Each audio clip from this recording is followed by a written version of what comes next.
One wrong Kubernetes command can take down entire production.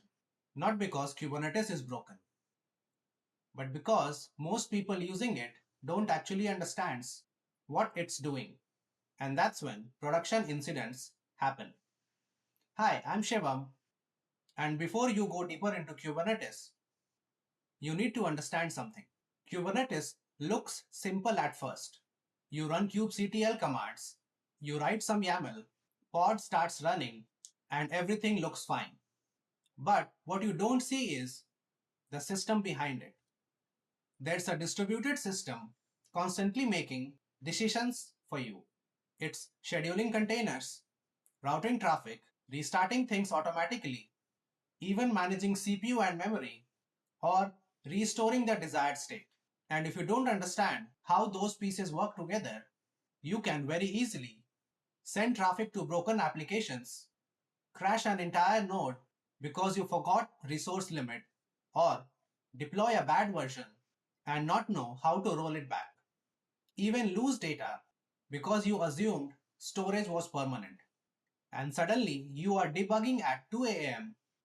asking yourself, what is this happening? I have seen engineers delete resources in wrong clusters. I have seen production outages happen because readiness probe weren't configured. I have seen nodes become unstable because one container consumed all the CPUs. And most of the time, this wasn't because someone was careless. It was because they were taught commands, but they were never taught consequences. Most tutorials show you how to run things. Very few explain what Kubernetes is thinking when you run them. Very few explain what happens after kubectl apply, how scheduling actually works, why traffic sometimes goes to a broken pod, why your data disappears, and why things work locally but fail in production.